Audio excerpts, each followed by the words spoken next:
Today we're going to talk about how to be an ally to someone in a DV situation. DV is about power and control. It's not about an accident or miscommunication. DV impacts survivors in lots of different ways.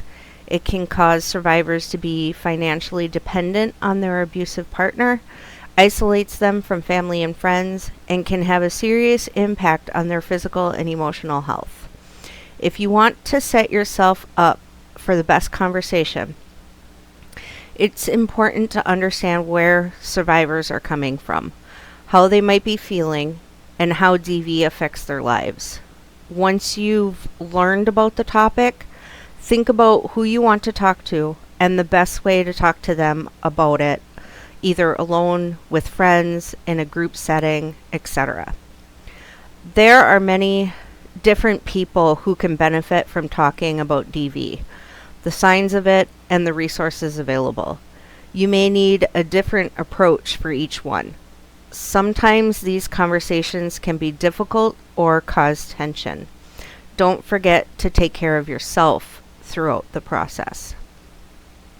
These conversations are important, but can be hard for many people to talk about. Some people aren't ready or may have difficulty hearing what you have to say.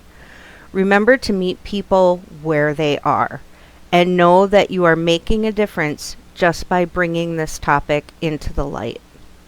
Here are some ways on how you can support the survivors in your life. Initiate a conversation in private and when you have enough time to talk at length, but only if they want to. The first step is always to start the conversation. Don't label it.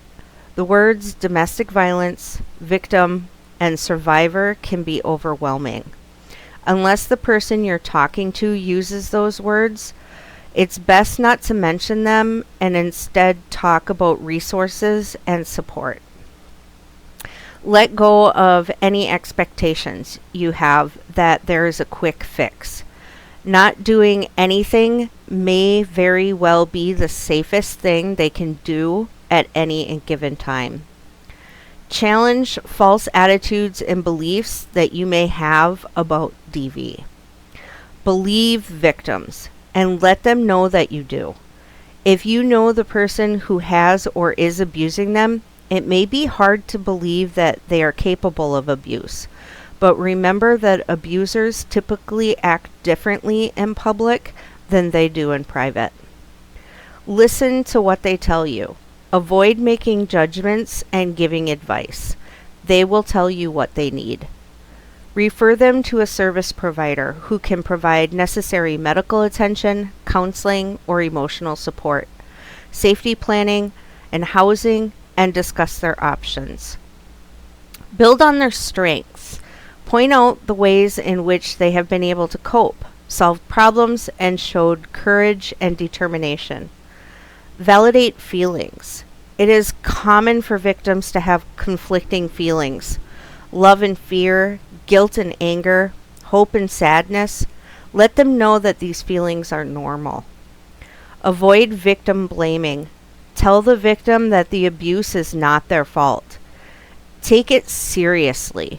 If you are concerned about their safety, tell them you are concerned without judgment by simply saying, "Your situation sounds dangerous and I'm concerned about your safety." Offer help. Offer specific forms of help and information, such as providing childcare, driving them to appointments, or assisting with pets. Give them control. Abuse and assault take control away from the victims. Support their decisions about who to tell, what steps to take, and what types of support they need. Additionally, asking before offering any physical support, such as hugs, and being upfront about what support you can and cannot provide, allows them to take control of their safety and next steps. Support and respect their decisions. Remember that there are risks with every decision a victim makes, And there is no one way an individual must react to abuse or assault. If you really want to be helpful, be patient and respect their decisions, even if you don't agree with them. If you or someone you know is in an abusive situation, call the National Helpline at 1-800-799-SAFE or text START to 88788. Everyone deserves a healthy relationship.